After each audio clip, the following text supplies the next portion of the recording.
Hi, this is Peter Woolfolk speaking. Now, first of all, thank you so very much for listening to the podcast. Now, I am very excited to let you know that the podcast is now available on Amazon Alexa. You know the drill. Simply say, Alexa, play Public Relations Review Podcast, and she'll take it from there. And again, thank you for listening. And if you enjoy the program, please become a subscriber. Now, on to the podcast. Welcome. This is the Public Relations Review Podcast, a program to discuss the many facets of public relations with seasoned professionals, educators, authors, and others. Now, here is your host, Peter Woolfolk. Welcome to the Public Relations Review Podcast, and to our listeners all across America and around the world. Now, let me say this, that I certainly look forward to continue bringing you public relations professionals from across the U.S. and a few from other nations to provide you with substantive information that can benefit your public relations efforts.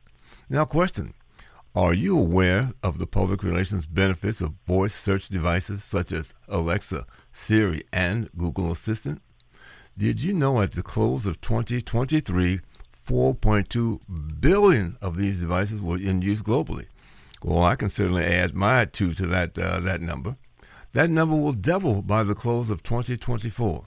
So how then can these voice assistants be of use to public relations professionals? My guest today certainly has an answer for you, and returning for the second time is Sasha Dookhoo, a writer for Crenshaw Communications, a mad-up company. You may recall I used a text-to-speech to convert her article into a brief segment at the close of 2023. However, because of the spectacular growth of AI in public relations, I thought this would be a great segment to further explore this particular topic. So Sasha, taking it easy down in wonderful Gainesville, Florida this time of year, welcome to the podcast again. Thank you for having me. So first of all, how did you come about this information about how Alexa and Siri and others are being used in public relations? Well, first, Peter, voice search is nothing new, right? We had Google voice search in 2011, and then Apple started it in 2012. So it's been around for well over a decade. So as PR pros, we always have to be thinking of how we stay ahead of emerging technologies and how we can harness them in our toolkits, especially when all of consumers are using them. So we have to consider how we leverage them for our clients and the ways that we can best leverage them to get the best results we want. Mm-hmm. Well, let's talk about how they can use them then. So let's start at the top of your list. I think you had a number of different ways they can be used. So what would be the first way that you see or have seen that these are being used? Yeah, so first off, voice search is really reshaping how people seek information. And because consumers are using it so widespread, PR pros need to consider how we harness it for our use and how our clients can use it. So the first one is really conversational content. So these voice queries tend to be more conversational and long tail, so they reflect how people naturally speak. So PR pros need to optimize this content to align with conversational queries that really rank in voice search results.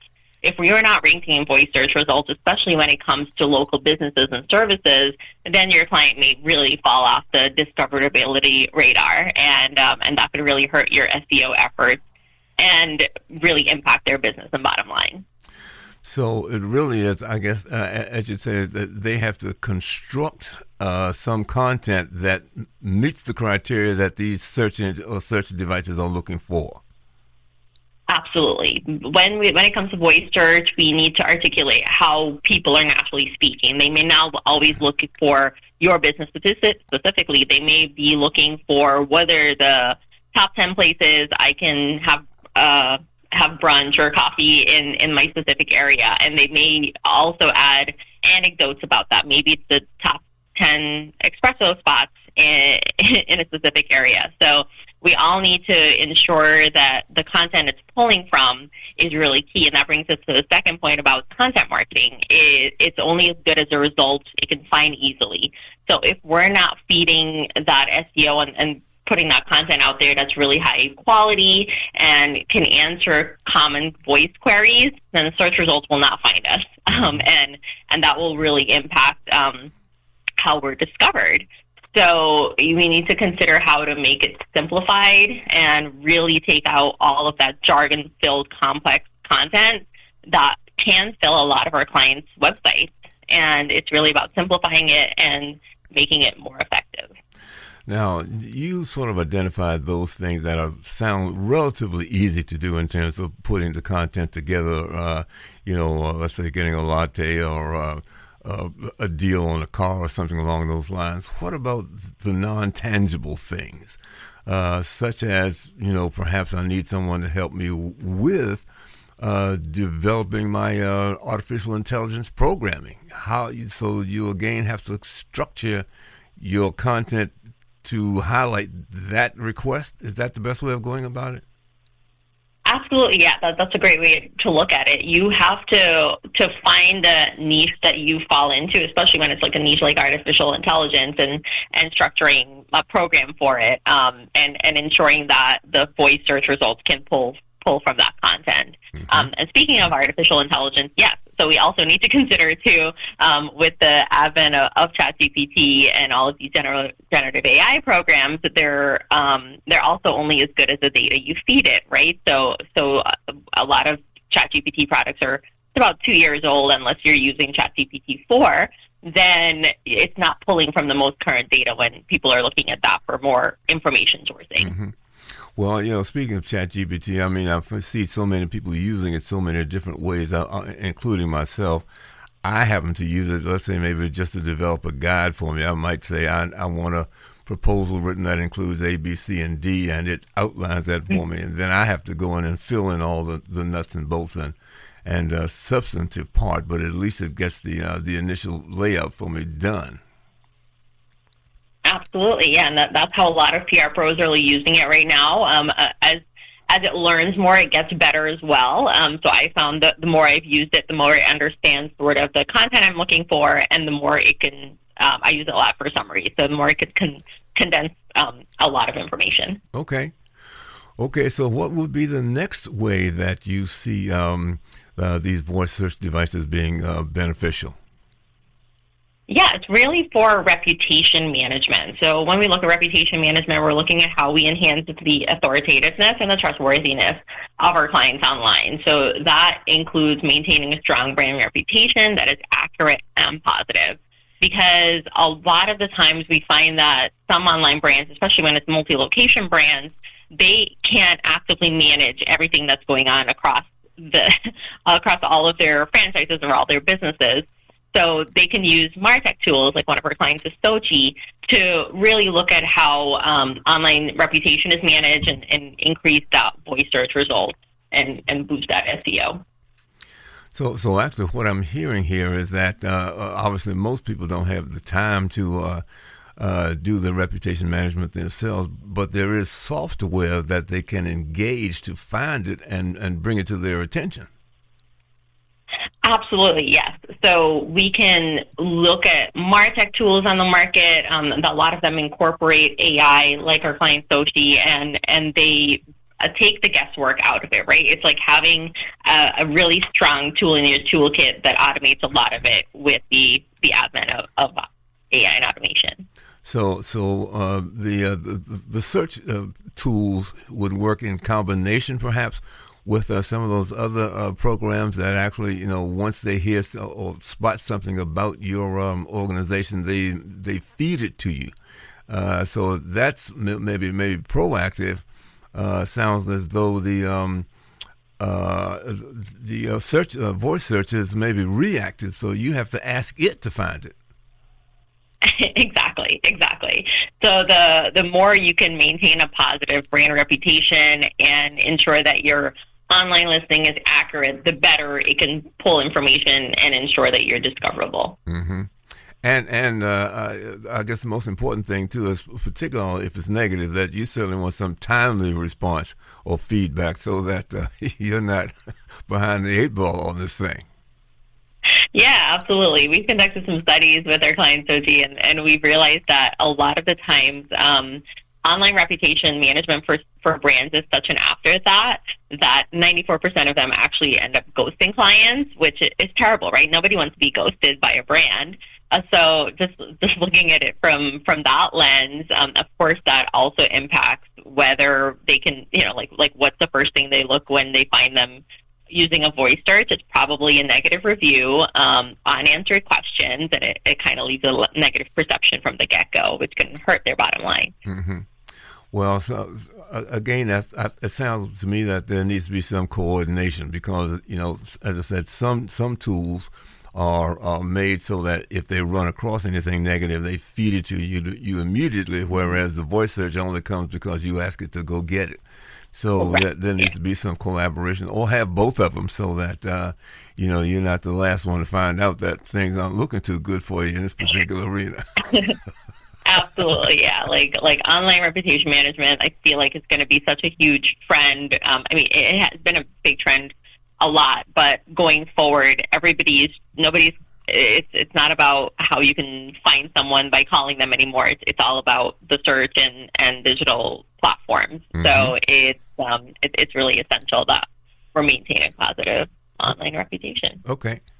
Well, the next arena where this voice search is valuable. Yeah, it's really looking at trustworthy sources. And what that means is voice-activated devices look at credible sources to provide the answers. So when clients can leverage tools like PR and gain earned media coverage, that's wonderful for voice search, because earning multiple media coverage in reputable publications increases the likelihood of being cited by a trusted source like mm-hmm. virtual assistants. And it also allows us to, one, be discoverable, and two, have that sort of positive reputation as well. So collaborating with reputable influencers and thought leaders and building that strong online presence is so key to all of this. And PR pros can really help establish that for our clients. Well, that's something I just hadn't thought about that, because obviously we have done programs on thought leadership, and we certainly know that being considered a thought leader is certainly a very, very positive aspect that a lot of leaders would like to, be in that position. So that certainly makes a lot of sense under these circumstances. Absolutely. Yeah, like nobody wants to go somewhere that's not from a trusted or credible source, and voice search works the same way. It's not going to pull from tier 5 or 6 ranked something. It wants to pull from a tier 1 or a tier 2 outlet and give you the best search result. Mm-hmm. Oh, good. Okay, and you have another benefit from using voice searches. Yeah, so this is probably the most technical one of the 5, but it's looking at structured data and schema markup. So when we look at structured data and schema, it's really a foundational element of SEO, and it's gaining even more prominence in the era of voice search, because these top tools can help to better understand the content of the website and make it more likely to appear as a featured snippet or a relevant answer when the voice search conducts its search. So we want to make sure that the schema and the data that it's pulling from is accurate, up to date, and relevant, of course, because it's only as good as the data you provide it, and we want to ensure it's easily digestible as well, so it can really align to our client's content and also understand the conversational nature of voice search.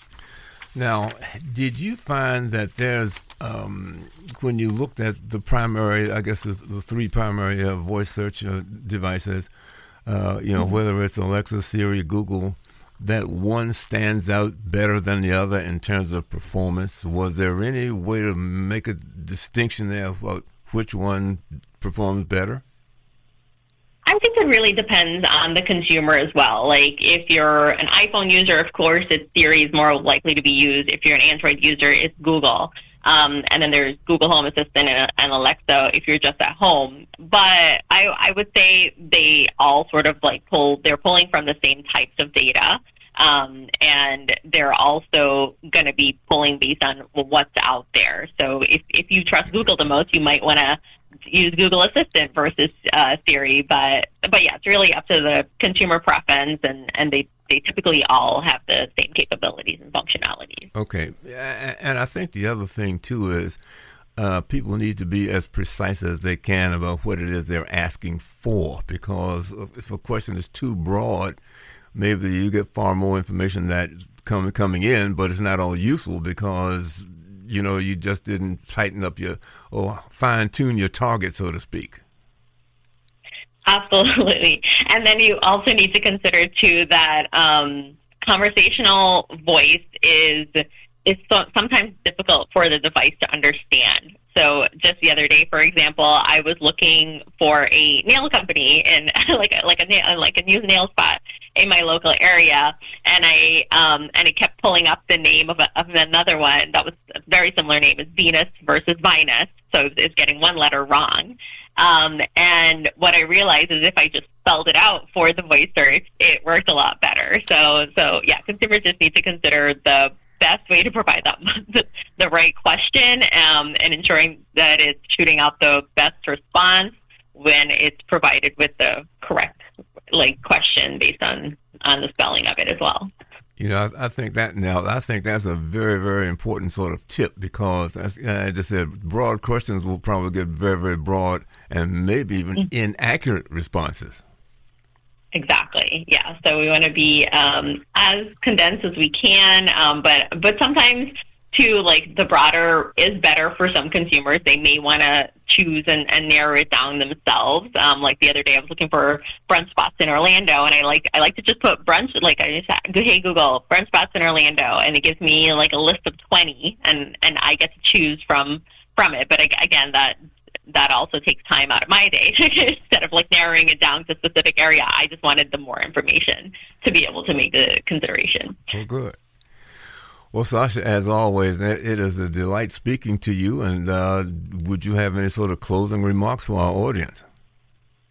Yeah, I would just say that when we look at voice search, we really need to consider that it's paramount, because it looks at how a brand is perceived and trusted, and media plays a big role in building that credibility. So PR pros really are symbiotic between this voice search and earned media, and we should consider how voice search should be a part of our long-term plans to ensure clients continue to be relevant and establish themselves as industry experts, and that's really key.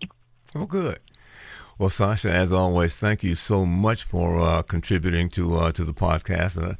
As you know, it is individuals such as you that provides this type of content that has allowed us to become a global podcast.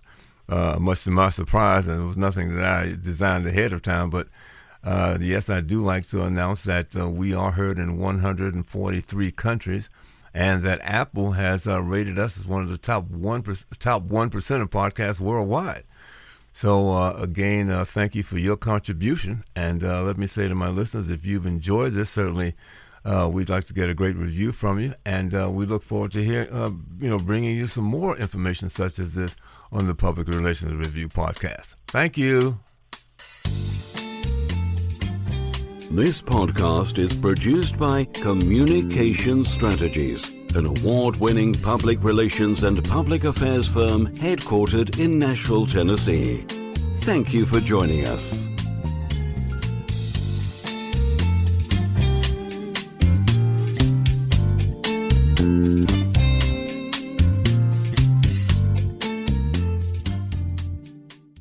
Hello, this is Peter Woolfolk. First, let me say thank you so much for being a listener. Now, I want to alert you to our shiny new podcast website located at podpage.com. However, you can go directly to the podcast site located at publicrelationsreviewpodcast.com. There, you can contact me through email. You can leave a voice message. You can leave a review. You can read an episode blog and frequently learn about the podcast guests. You might also want to suggest podcast topic ideas or even suggest a guest. You can also let me know if you would like to receive our podcast listener logo that you can post on your social media. So I look forward to hearing from you about our new podcast website. Thank you so much for listening to the Public Relations Review podcast, and have a great day.